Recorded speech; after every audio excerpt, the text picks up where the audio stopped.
Hi,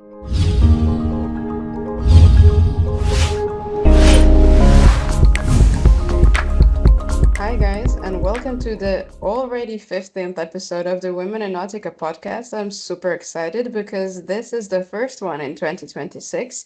And not only it's different because this time I have two guests, but we're also diving more into the world of sailing. So I'm super happy to welcome Margaux Chanceaulme and Manon Bajart. So welcome, ladies. Hi, Hi. Anna. Thank you very much. Hi, everyone. Where are you based currently? Let us be jealous a bit. We are actually in the Caribbean in Antigua for the season for the winter. We've been sailing for the past few months in the sun, so we're enjoying a nice hot winter, waiting for, to come back to Europe and Yeah, get more about our project. yeah. Continue the project that we started together. So, Yeah. I'm gonna introduce myself. That would be great. We can talk later on about your project, but please let us first know about yourselves and how you started, about your education, and how you ended up in the world of sailing. Okay. Uh, I'm Manon. I have been sailing in this industry for almost 10 years, and have been mainly on the classic sailing yachts doing the regattas, taking part in all the classic regattas in the Mediterranean, where has a race crew and where I was also a captain. Now looking forward for this new project together with Margaux. And Margaux, how? So I'm Margot. I'm 30 years old. I'm an offshore sailor, racer also. And on the side, I'm also a sailing instructor and skipper. So I like to get the better of myself, but also be able to pass on. So Manon and I have a lot of stuff in common, which we'll definitely come to. But basically, both of us don't come from the sailing kind of world. It's pretty new for us. I grew up pretty far away from the sea, horse riding and studying business and working in offices. That lasted for a few years before I actually needed to get out in nature more in the open and face new challenges. So yeah, was pretty attracted to the sea, started learning because you have to start somewhere, right? So I started learning diggy sailing and then decided I could teach it. So went for a sailing instructor diploma. And that led me to wanting more all the time, sailing on the regattas and meeting new people and the mini sailor community. So that's when I ended up on the docks, just asking people to take me on board for deliveries and all that. So ever since I've been sailing on those boats, I think it's been about 3 years, and now I'm racing and delivering on the minis, the Figaro 3s, and the Class 40s, which has been a great experience. But yeah, to be honest, right now I really want to get my own project going and see how this goes, keep evolving. Yeah, and so yeah, about me, it's like Margot said, very very funny part. We were both like riding horses when we were younger. Yeah, and then after I haven't been growing up sailing, obviously, but I did my studies in Portugal, where I took a license in photography and cinema. Then did my master degree in communication. Then through my travels, I met some sailors, and I got super interested and curious about this lifestyle. So I really literally jumped into the sailing, and since there, I started sailing on tall ships. So I pretty much went straight to the big boats, and then after I started to go to smaller boats. I did the reverse path, if we can say. So yeah, so now we are here together, and I met Margot when I was co-captain, and manager of a beautiful classic boat. And when Margot talked about this project, the Mini, I was, this looked like amazing, totally new for me because I've been sailing on the classics. The moderns are very different, more technical, and the minis are something unbelievable, technical and magical. So let's discover this together. Nice. And I must ask, since both of you, yes, started more of a formal education in the beginning, do you sometimes miss the office job? Is it something you're still thinking about, or are you completely in the sailing world? Let's say working on a mini campaign does not get you out of the office that much. We've been working on project and files and emailing people and having lots of phone calls. So it's back to office work a bit. But yeah, I don't think there's a day, even when it was really hard outside, that I've been wanting to go back to some office work that wasn't turned towards what we were aiming at today. Yeah, it's true. No regrets. Yeah, absolutely not. I prefer a very bad day out at sea than a very good day on the office. Yeah, and then anyway, when you are managing some boats for the regattas and everything, you always end up a little bit in front of your computer and in the office or on land. So is yeah, we don't miss it. At least not me. I can imagine. I think it's better to answer emails from your cockpit somewhere in the Caribbean than in an office space in a gray large city. But yeah, we can just dream about the life you're having now. And both of you mentioned a bit already about your project. So I think the listeners really would like to know now about the project, what it is, how it started, and what's the goal. So we're building a mini 650 campaign, which is a 2-year racing program. It's single and double-handed, and it's leading to a solo transatlantic, which is called the Mini Transat. It's been 50 years the race exists, and it's gone like most of the biggest sailors, offshore sailors, have sailed through this one first. So the next one is leaving in 2027 and heading from France to Brazil. So it's a pretty long way to go on these tiny boats. Yeah, want to complete? Yeah, sure. So about the boat itself, so the Mini, it's a boat of 6.5 meters long, super technical, where we can call it a mini lab for finding new innovations and solutions for techniques for bigger boats. So these boats have like foils, the one we are aiming to get for this project, the one we choose, because you do have different minis. So you have the series and then the prototypes, and the one we would like to have is a prototype. This one have foils, counting keel, dagger boards, adjustable mast, where we can play and really find fine tunings for so many different things. That is something you will never get bored. Not that you get bored on the series neither, but very technical boat and very fast. It's have a huge potential, and let's say, if you can say it, this boat is made to win. So it's very fast. We aim to do a lot of podiums, hopefully, with it. So that's let's put the challenge up and high for us. So I don't really want to step too far out into this podcast, but basically what I've really wanted to talk about in this project that's very important to us is the fact that it's a women-led project.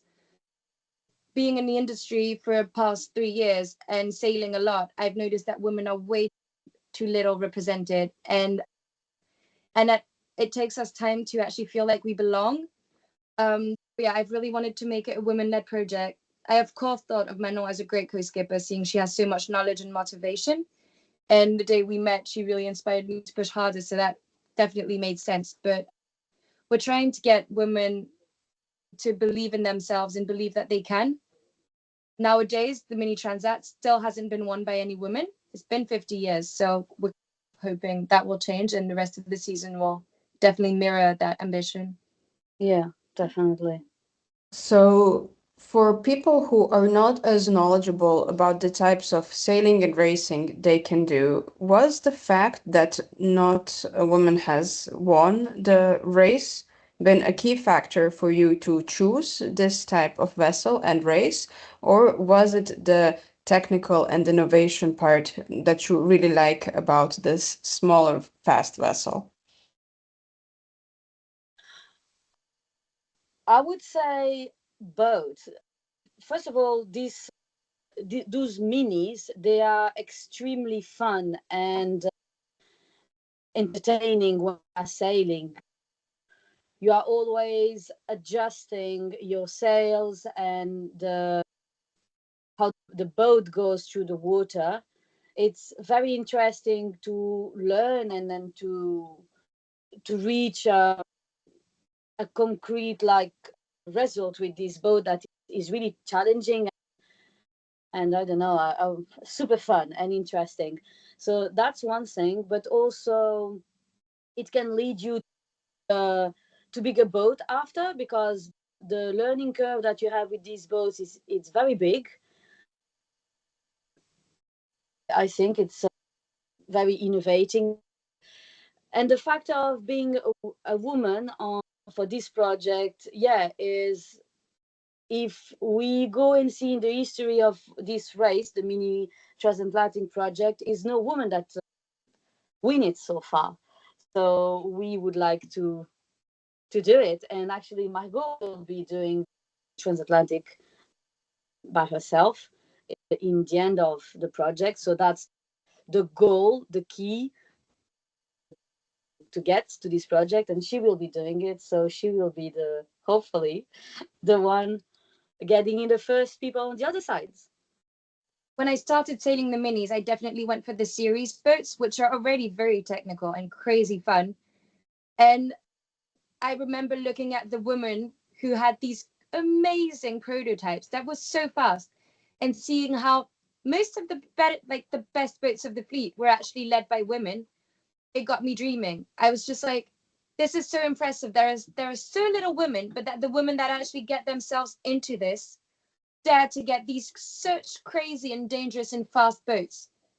And that would be a dream, but at the time I was like 200 miles into the mini sailing, and I definitely didn't know what I was doing. It's been 3 years now. I've been over 5,000 miles on the minis, delivering and racing. So I feel way more confident. I've raced on the boat that we're looking to buy, and it's an amazing boat because it's as simple and fast as you can get. I think is the best compromise you'll ever find. Mm-hmm. And it's definitely the best alley to, one, have a lot of fun, learn how to trust yourself, because it's so different to the other boats that it actually enables you to choose your own sail setup and go for your own route without really bothering what the others are doing, because they don't sail the same as you do, and they're definitely not going the same angles and the same sails. Plus, it also gives you the potential to possibly get a winner on this one and make history, right? Yeah. Inspire, if we can. Inspire more women for this industry to get out there and then to participate in more races. That's for sure. We've been inspired, so yeah, let's pass that along. Yeah. Listening to both of your answers, I hear how you have such knowledge in this segment and experience, and also a wish to educate and empower more. And that makes me wonder, do you think that women nowadays have it easier in competitive sailing than it was 2 decades ago, or what has changed? There's definitely been a turn on women in sailing. That's undeniable. Yet there's still a lot to be done. Sailing is brand new to me. I've only been sailing for the past 5 years. I've just really been passionate about it, kicked it. But what I've noticed in the past 3 or 4 years is that the media attention has really shifted. There are more and more mixed double-handed races that are being set. At first, it was really difficult to put them in the programs. A lot of the racers did not agree. But I feel like the sponsors, the companies that are paying for that, the race organizers and race directors are definitely fighting for us also, which is great. And yeah, so it's moving forwards. There are a lot of women initiatives also. There's a Magenta project in the class mini. There's the group with all the women in the class, which is called Rudder Rebels, and there's a lot of solidarity and help. So yeah, to my point of view, it's definitely shifting, but we're still so far away that you need to start fighting even more than we've been these past few years. Yeah, that's true. I've been 10 years in the yachting industry. and doing mainly races, and I can definitely see the difference since the first season I started. Like, it was women on the deck participating the race and everything, but we were little of us, like very few of us, and it was like, oh yeah, it's a woman there. And even last season, his we still hear a couple of comments. Oh yeah, that's a woman, but is she's the captain of it? Is like, wow. So we still hear these kind of comments that I think it will be time to not be surprised by it and just to be normal. So we still have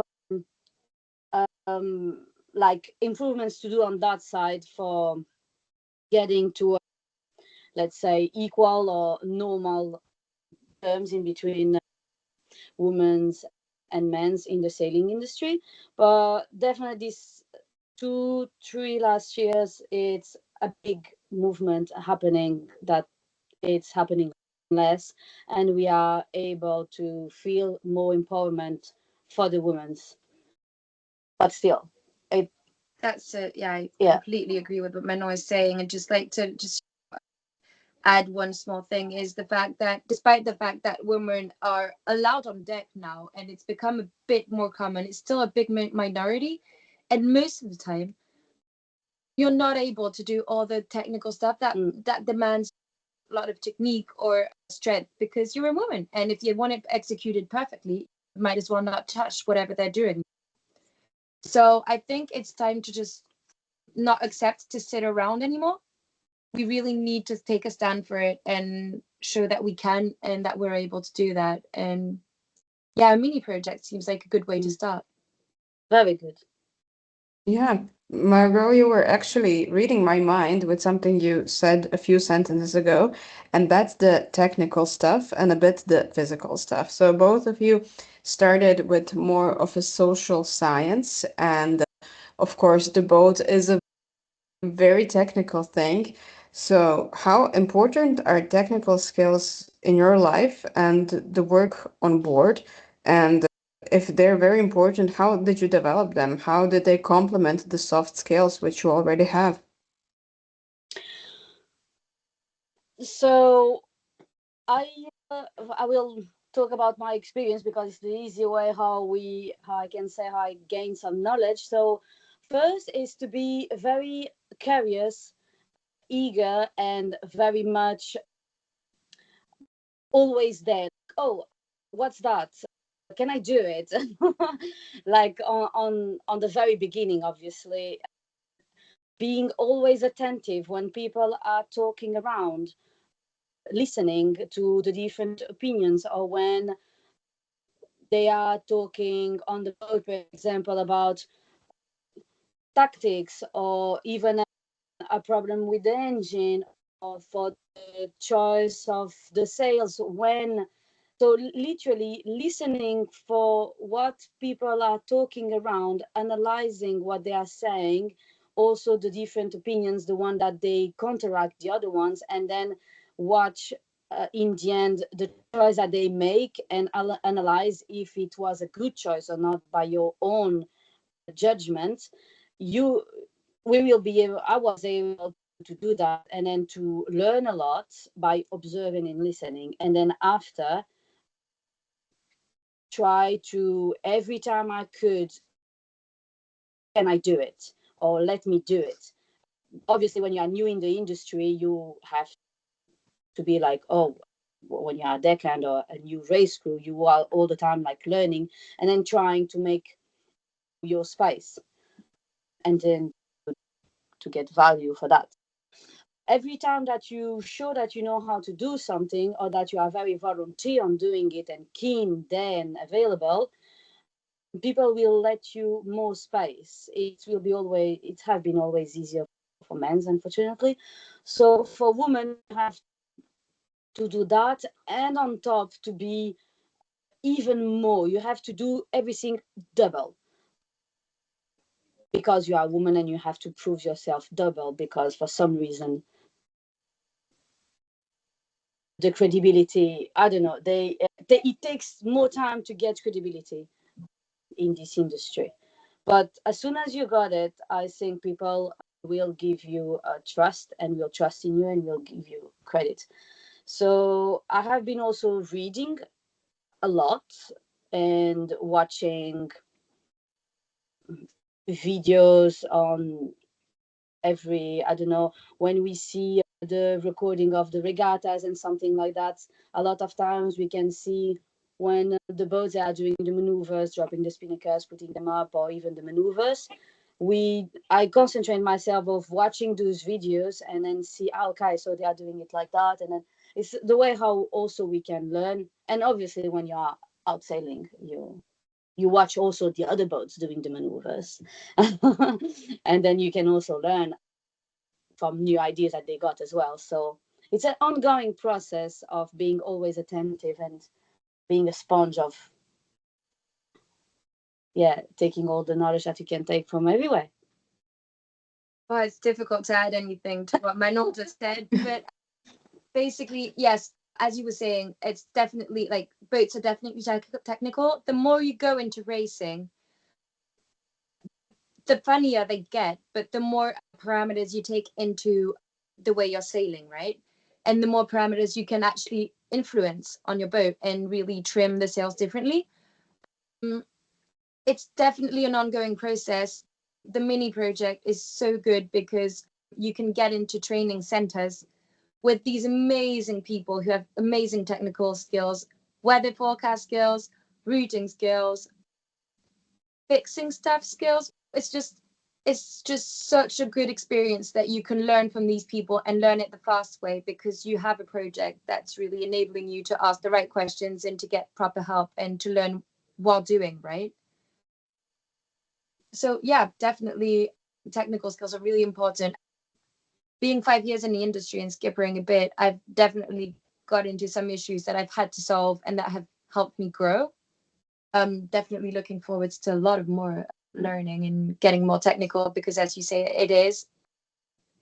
it requires a lot. And being double-handed or alone at sea, the minis being boats that you don't have contact with land with, you only have a VHF and a small GPS that's non-charted.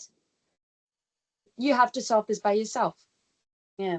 So you definitely need to just get into it, and hard work definitely makes one of the soft like skills that you need to be determined, you need to be adaptive, you need to be creative for sure. And to my opinion, the most important, well, after curiosity that Manon just really well explained, is definitely humility.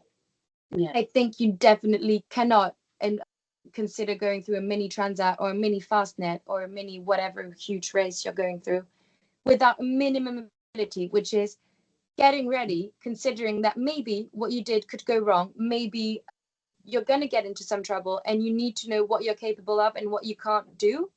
That way, when fixing, you don't make things worse. And when sailing, you don't get into something that can become really dangerous because nobody will come and help you. So, yeah, humility of the sea and ability to also ask for help, get routings. I always call Carlos, which is the owner of Chukla, actually, who's a really good friend of mine. And I often call him because he has so much knowledge from the two mini transats he's done that when I struggled before a race and I'm just like, this could happen. I don't know if I could manage handling it by myself. We talk about it and he gives me advice and tips. And I think it's just a pretty lucky thing to do. Also, it's just, Yeah. So Shukla and Carlos, Shukla is the name of the boat that we are trying to get if we will be able to make this project real. And Carlos is the owner of Shukla, the current owner. So that's why we Margaux called him for some advices because he's at this moment he's the one that knows better the boat. And yeah, so yeah, I think that answered the question pretty broadly. Yeah, but super insightful because you showed how the technical is very important, but also another thing which maybe a lot of people are concerned about, and that is that in the end it comes to learning by doing and learning from experience. And a second important takeaway, which I would take from this is that when you learn and you combine the hard skills and the soft skills, you're doing it to rely on yourself and your knowledge and your intuition, which, as you said, is super important when you end up somewhere alone and maybe without the full access to all the digital tools and navigation tools which you usually have. And in that situation, you really need to know your stuff and need to know how to get around to succeed in your race. And come back a bit to your project. So can you share where you see it in 3 and in 5 years? So depending on the project timeline. So after it's done and fulfilled, what would be the next steps? So we're still trying to figure it out. We're hoping in 3 years' time the project will be done and successful, and that will hopefully have the financial partners that will be enthusiastic to move forwards with us. In that case, there are a lot of races in Class 40 that keep the adventure dimension going. There are double-handed races that are great, like the Transat Café L'Or that just took place this year. Goes every 2 years. There are a few really cool projects. That's the Globe 40. That's going on at the moment also. That's in teams, but definitely keeping the offshore and adventure and women-led projects going 100%. Moving like a team, let's maybe change support, so change boats, but continue as a team towards the offshore racing and on maybe bigger boats, or but definitely continue racing as a team. And then see how things go. I don't know how it's going to go and how things are going to work out with the sponsors, because we're still definitely looking out for new business and partnerships opportunities. But if it works well and everybody's really enthusiastic about it, why not keep the boat and help another woman get on board? Yeah, that's a really good boat. It's far from being obsolete. I think it has many more really cool years to see and many more transats that it has a good potential on. Yeah, but it's not set now because we're still writing the story now, but definitely expecting to take it one step further together. Yeah. And to maybe wrap up this competitive sailing segment and to reach out to women who would also like to try it or have an idea how to engage, but maybe still lack that one last motivational push, what would you tell them? How to start? What's the advice for women who want to start sailing? Maybe just recreational, but also competitive. Just go. It's very easy to say, obviously, but don't be shy. Go ahead. Ask if you can participate. Literally, when I step into this yachting industry, I didn't know what was about, and is what I did. I went to a yacht club and I said, "Hey, can I sail with you? Do you know something?" "No, I don't know nothing. Literally nothing. Can you teach me everything?" And then, lucky me, I got with very nice people that they started to teach me and took me for racing and sailing, and that's the way how I started learning, and I really enjoyed it. It became a passion, a way of life, something that I wouldn't like to live without now. But be super positive, be determined, try to be sure of yourself of what you want to aim, and being humble at the same time, and don't be shy to ask, can I be part of it? Because in our days now, how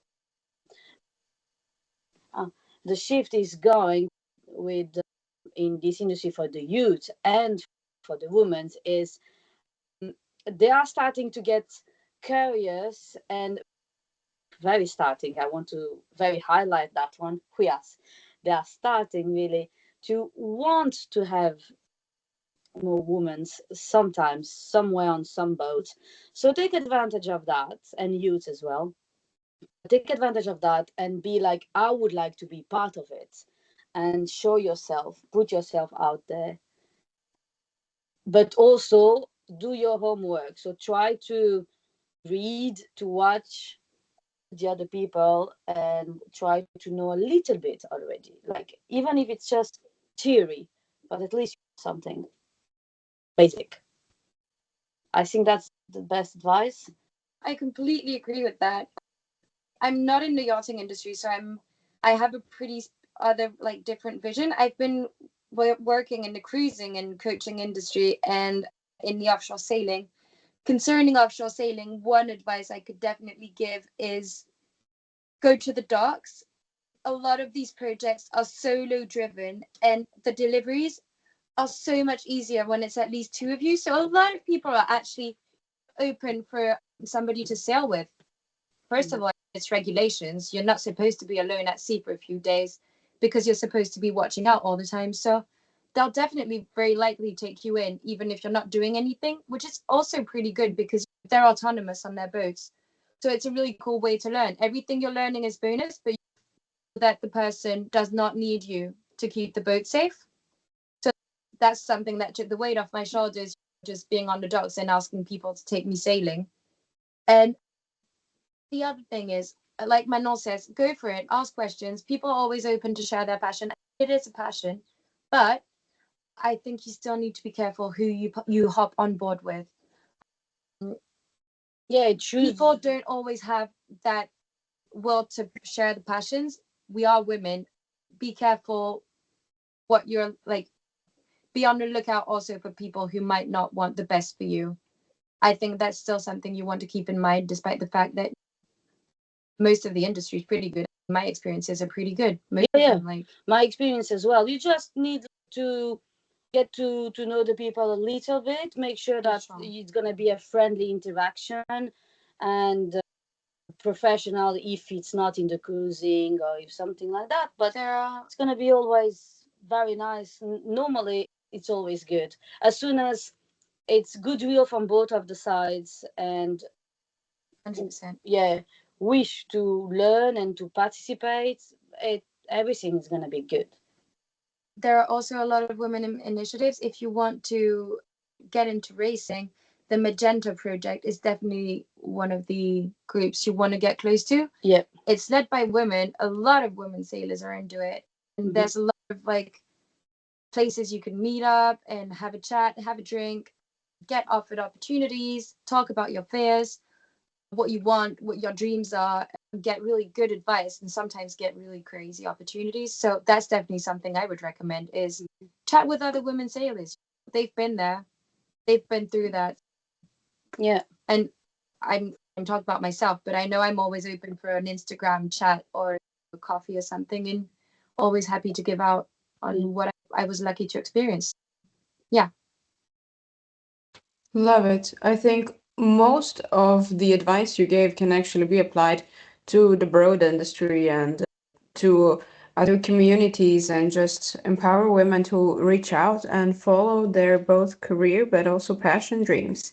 And when it comes to Instagram, LinkedIn, and other social media, where can people follow you and your project? Is there a specific handle or your personal accounts where they can reach out?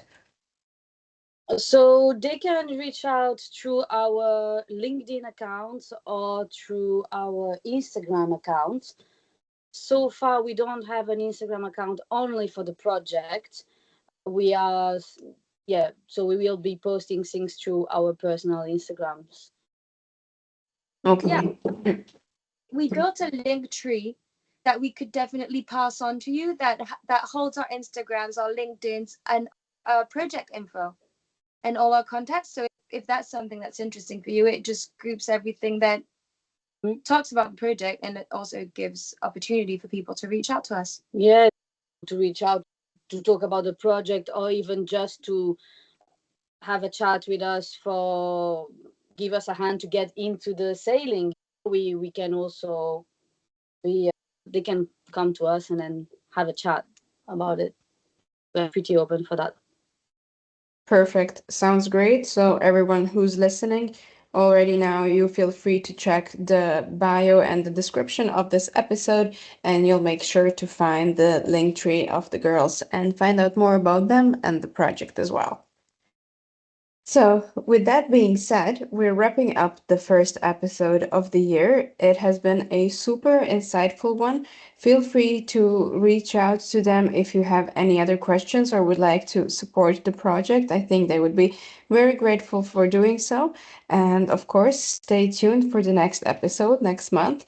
If your path brings you to Zagreb Boat Show in Croatia, drop by our stand, say hi, and we'll be happy to learn more about you and stay tuned, of course, on our social media for all the news that we have in the next months. Thank you, and until the next one, thank you, Manon and Margaux. Bye. Thank Thank you very you. much. Bye. Bye.